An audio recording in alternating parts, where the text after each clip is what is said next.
Hi, this is Charles Hoskinson broadcasting live from warm, sunny Colorado. Always warm, always sunny, sometimes Colorado.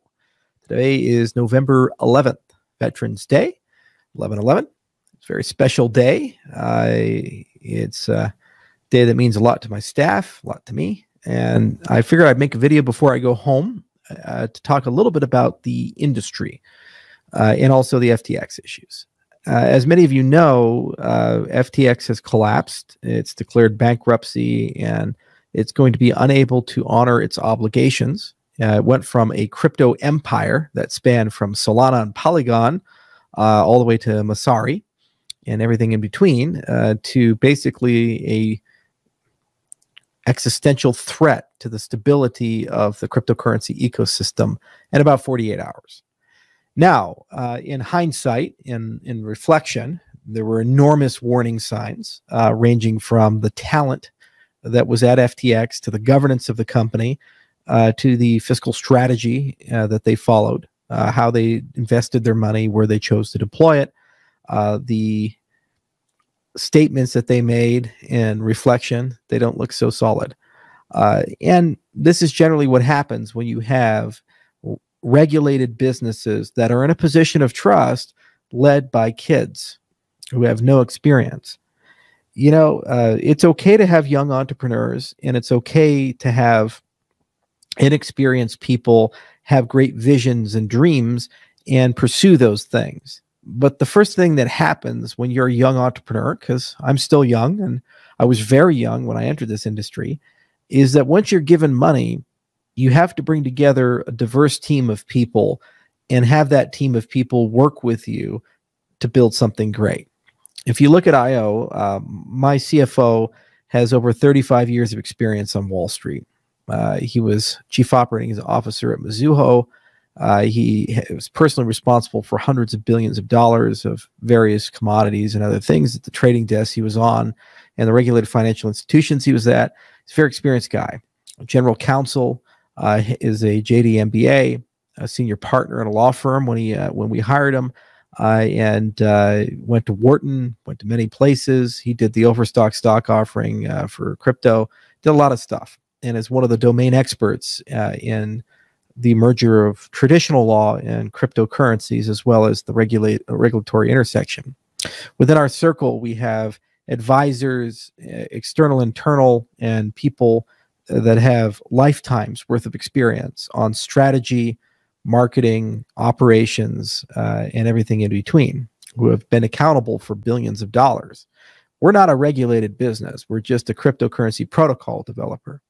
You need this plus if you look to things like a exchange or a trading desk or something where you have a fiduciary responsibility for other people's money. It's axiomatic, and it's the first thing you do as an entrepreneur. Now, the absence of this doesn't necessarily mean that you're going to fail or not be able to survive. You can certainly find ways to rise to occasion, but it's definitely true that on average, if you need surgery, it's probably a pretty good idea to go to a qualified surgeon instead of somebody who stayed at a Holiday Inn Express. And too much of this has happened in the industry, whether we look at Celsius, whether we look at Mt. Gox and the qualified people there or lack thereof, we look at any of these institutions that have failed. Generally speaking, when you look at it, it's a people, procedure, and process problem as much as it is a flawed business idea. Standards, regulation, and oversight do tend to help from the perspective of forcing you either through soft power like SROs and memberships, and hard power through explicit regulation, in getting at least to that statement of safety. It is important to point out that this was not an unregulated business, and there's been enormous amounts of discussion about, well, how should cryptocurrency react? Look at the unregulated cryptocurrency. This is frankly a centralized business failing. Bitcoin was not hacked. Ethereum was not hacked. Cardano was not hacked. None of the big chains were hacked. Crypto didn't fail. People failed. People in positions of trust. At the end of the day, as much as we like to believe in the principles of cryptocurrency, This had everything to do with people putting their money in centralized exchanges and organizations entrusting centralized businesses to do something on their behalf. That's the very industry we're trying to get rid of with the cryptocurrency space. Unfortunately, it's going to now be conflated, and there's a very high possibility that the fallout of this will be new legislation. Hopefully decent legislation, but there's a strong possibility that it won't be. As members of this industry, we're just going to have to live with it, and we're going to have to figure out ways to integrate and deal with it. But this is unfortunately the consequence when you have people who don't know what they're doing get into positions of power and trust and create cascading and catastrophic damage. This is just the tip of the iceberg. If you look at the financial relationships that FTX had, as we go down the list, it could create a cascade of insolvencies. And unfortunately, crypto doesn't get a bailout. Our competitors do. TradFi lives with that every day. They'd already be calling up their buddies in government saying, how big of a check can we haggle over? With crypto, we don't get that. We just get the privilege of cleaning up the mess and then being blamed for it and having to deal with the financial outcome ourselves. Now, I do believe this is not going to kill cryptocurrency. I do believe that our industry will be much stronger in the future, and I do believe that our best days are still ahead of us. This said, I do believe that unlike Mt. Gox, unlike Celsius, unlike Luna, and past events, FTX does have the unique property that it could end up being the straw that breaks the camel's back and changes, at least in the short to midterm, how cryptocurrencies work in America. In particular, changes the appetite lawmakers have for giving the industry a pro-growth freedom mandate. We could look at a world where non-custodial wallets are no longer permitted in the United States. We could look at a world where every cryptocurrency except for Bitcoin is labeled a security and forced to comply with onerous regulations which will rob them of liquidity and not provide any consumer protections or investor protections. If you believe that they do, I will remind you that a huge amount of tech stocks are down 90% this year. And I will remind you that Bernie Madoff ran a regulated entity. So don't believe for a moment that additional regulation, if blindly applied, is going to solve any particular problem for the industry. But now that is a possibility. It is also a possibility that we could see a mass consolidation of the regulated infrastructure in this industry towards the hands of just a few players who will then form an oligarchy, which is not possible to displace and will basically end the American cryptocurrency marketplace as we used to enjoy it. Now, I'm not saying this will happen. I'm saying that the probability of these types of things happening is now greater as a direct result of the failure of FTX. The reason being is that unlike Celsius and Luna, the principals at FTX had a direct relationship with many politicians in Washington, D.C. Already on Twitter, you may have noticed many pictures of politicians, mostly on the left, but some on the right, and Sam Brinkman and his cohorts. He made no small deal out of the fact that he was dumping millions of dollars into elections and into influence and lobbying to try to push through specific legislation. That meant that there are a lot of politicians who now don't want to have that relationship, and as a result will probably try to scrub it by becoming unnecessarily harsh on cryptocurrencies as a predictable reaction. That's why the needle's moved a lot.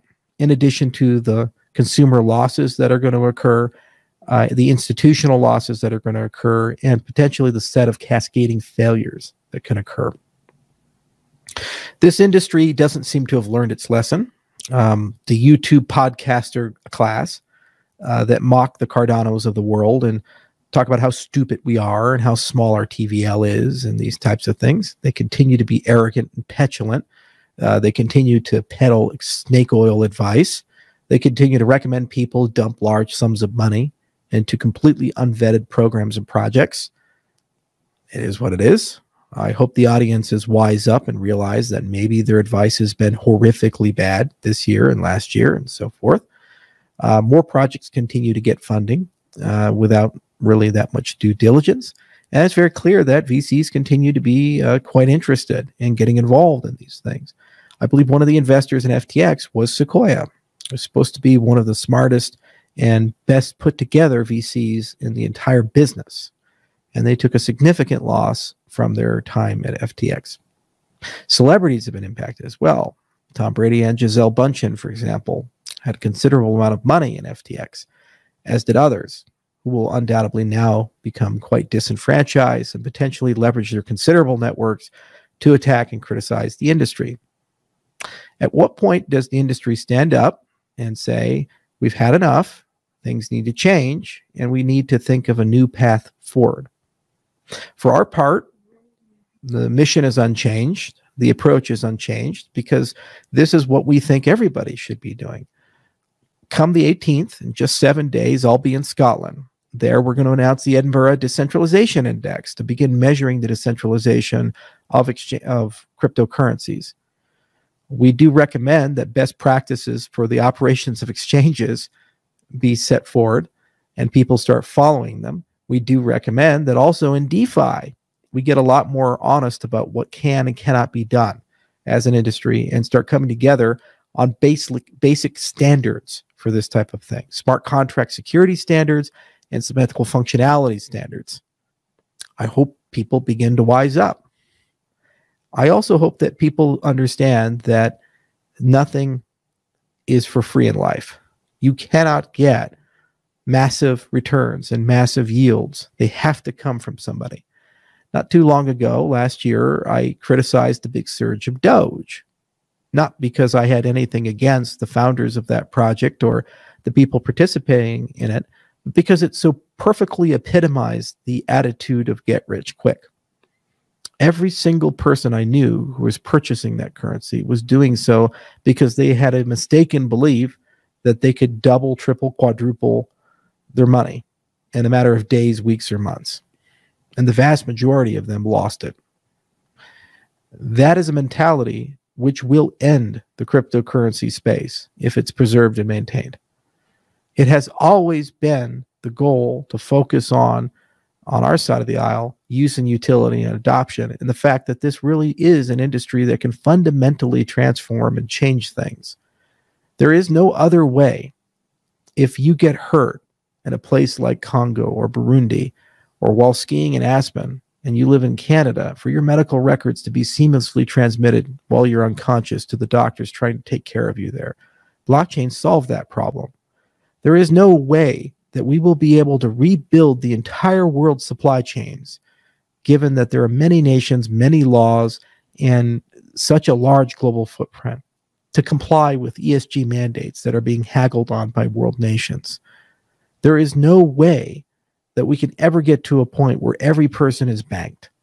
Every person has an identity that they own themselves and has the ability to seamlessly move between one financial system and another without blockchain technology and cryptocurrencies. And you cannot separate the two. If you have blockchains without cryptocurrencies, you have companies. Big multinational companies like the Microsofts and Apples and Googles and transnational bodies like the BIS.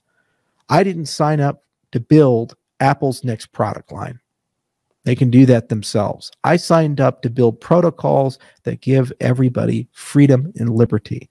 To remove the token from blockchain technology is to just functionally hand those who already have the means to continue to have, as opposed to doing something different. Protocol economies, resource-based economies, this idea of combining both of them together give everybody freedom if it's done correctly. The problem is that many people in this industry seem pathologically addicted to taking advantage of people's trust in a better future or desire for a better future in exchange for a quick exit. And FTX is just yet another example of that. I've heard unconfirmed rumors that they use client funds for their ventures, which is no better than what Bernie Madoff did.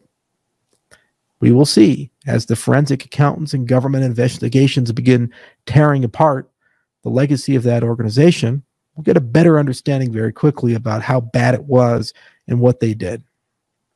This should prove the need for cryptocurrencies. We don't need more leaders. We don't need more companies. We don't need better regulation. We need to change the way the game works, because human beings at the end of the rainbow are terrible in positions of trust at being able to maintain virtue. No matter who they are, eventually, somehow, some way, through some mechanism, whether it be money, ideological concerns, some sort of blackmail or compromise, or just their own ego, they will in some way, some form, become an agent for bad instead of good. Thus, we must put our faith in things that cannot change. And because natural law doesn't govern social systems, we need blockchain technology in order to enforce that upon us. We need to have an artificial law of physics, of social physics, blockchain, to help us through. That's why I signed up for this industry. That's why I'm here. Not to have all the blocks in a blockchain be OFAC compliant, not to have everything be permissioned, not to have everybody have to go through KYC to do something. That's somebody else's dream. It's more in line with the people that want to feed you insects and say that you should own nothing. I signed up to give people liberty and freedom, and our industry has to focus on that. That has to be the point. That has to be what we do and why we pursue what we pursue. And if you're not aligned with that, that's okay. But I really would like you to take a moment and have some deep reflection of why do you pursue the things you pursue in life? And what's the point of all of this? Being a very wealthy man myself, I can assure you that if you ever do get to some mystical wealth that you seek, it actually will not materially change your happiness. It will not make your life that much better. There will be a short-term jubilation, but then there'll be a hedonic amnesia where all those good feelings fade away and you still realize that you're starved for meaning and purpose in life. The truth of the matter is that people matter, relationships matter, friends matter, family matter, and ultimately ideas matter. How we treat each other matter. This world is falling apart. It's led by unsustainable practices, corrupt and broken institutions. It's led by people who shouldn't lead us. And it's reinforced again and again with cynicism. And you're convinced to go along with it because you have a mistaken belief that if you just get a little bit more money, it'll all go away and get better for you. Not realizing that that's actually a lie. It doesn't change. The frustrations are exactly the same. Just ask the billionaires in China who offended Xi. So when we look to the future, the power of cryptocurrencies is the first time in any of our lives we've actually had the ability to make a difference, to do things differently, to think differently, to change the way that the game works, to change the way that we can achieve great things. We can fundamentally transform everything, from how we vote to the notion of our identity, to take back our privacy, and even change the whole models of how businesses work. We can get rid of presidents and CEOs. We can own a little bit of everything, and we can all prosper together. I don't want to see that dream fade, because the avarice of the few somehow derailed it, and it put us into a very dystopian viewpoint. The next 6 months to 9 months are going to be pretty critical for this industry, for all of us. And we really have to dig deep and ask ourselves why we're here and why we're fighting and what we're fighting for. And we have to really come to terms with the fact that this industry was born with an idea of liberty and freedom, and that's being rapidly lost. And there's not many of those threads left as we look to all the projects out there, the custodians and actors involved, and how the industry's materialized and matured. Anytime there's a crisis, an event, something bad that happens, it's an opportunity for all of us to return to first principles, or it's an opportunity for us just to simply throw up our hands, become cynical, and give up. I'm not going to give up. I'm going to return to first principles because that's where I live and I'm most comfortable with. Tomorrow, it's just another day. Sunday's just another day. Monday's just another day. And it's a reset. It's an opportunity to try to do your best. There's a lot of code to be written, a lot of papers to be written, and ultimately a lot of people to persuade that this way of doing things long-term is the best way. We will encumber, as an ecosystem, more criticism over the next 6 to 9 months than we have ever received before, from all the usual suspects, the media, politicians, and many people in the mainstream who have very legitimate clauses because many of them have lost money or know people who have lost money. And they're filled with anger and they want to lash out. In some cases, they were defrauded and scammed. It is important that we don't lose sight of that and have empathy and understanding. And it's important that we have to stop criticizing people. We have to stop throwing hand grenades at each other.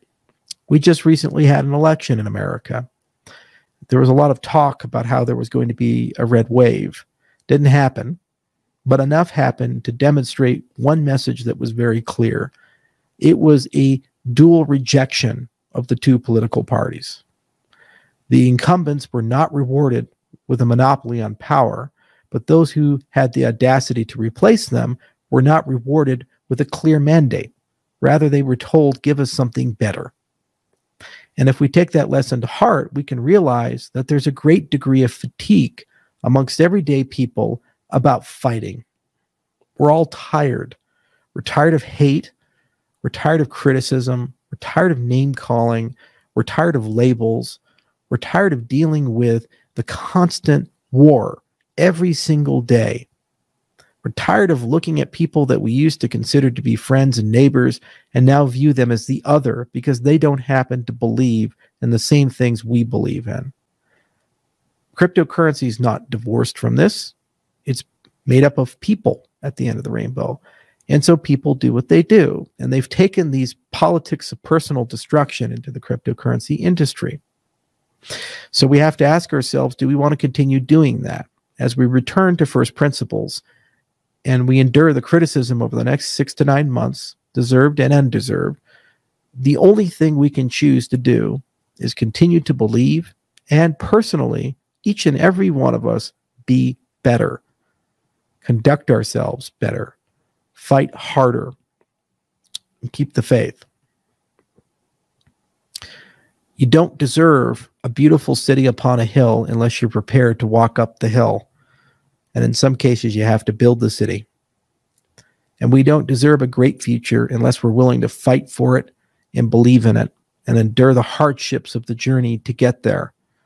There is a promised land and there's something magical on the horizon. And I really honestly believe in the goodness of people. You can either decide to be a cynic or an optimist. It takes the same amount of energy. I'm optimistic we can get there if we have the right mentality. And FTX is a waypoint. It's a crossroads. This, rolled up with all the things that have happened this year, is a lesson of what not to do. And we just have to ask ourselves how to do things differently. At least with Cardano, we do have a path forward. Very shortly, next week, we'll be talking about the MBO and the governance of Cardano, the Age of Voltaire. 2 great events, Scott Fest to open up a bunch of labs and celebrate our great collaboration with the University of Edinburgh, and the Cardano Foundation's Cardano Summit. We'll be at both. And there it's an invitation for the community to work with us to build a substantially better governance layer than any cryptocurrency has ever enjoyed and harness the power of our community. This will only work with the tireless participation of each and every one of you and the moral character for each and every one of you to rise to the occasion, listen, learn, and assist each other, and treat each other with some empathy. We need to do that, and we need to be better. And only when we are a model for the rest of the industry do we have the right to lecture the industry on them being better. And I think we can. So let's look to 2023 as the year of Voltaire and the year to show the cryptocurrency industry what needs to be done. And once we've won that fight, to show the world how to do it. Rick McCracken often says we're going for #1, and I honestly do believe we have a shot at it. And what going for number one means to me is that we become the world financial operating system, and we give everyone economic identity and bank all the unbanked. And as a direct result of that work, we change everything, and we all play a fairer game. I think we can do that, but it's your decision as much as it is mine. There's no one who's going to do this for you. Crypto is not a game of wait and see, buy and hold, and magically it'll happen. It's a participatory sport. You have to get dirty. You have to get up off the bleachers, get into the game. You have to go for the ball. And each and every one of you has a part to play, something to do, something to build, something to learn, because this is as much yours as it is mine or anyone else's, and only together will we actually get there. Apart, we won't. It will fail. And that is the lesson of Luna, FTX, Celsius, and all the things that came before and unfortunately will come after. I hope we can do this together, and I believe we will. Thanks for listening, everyone.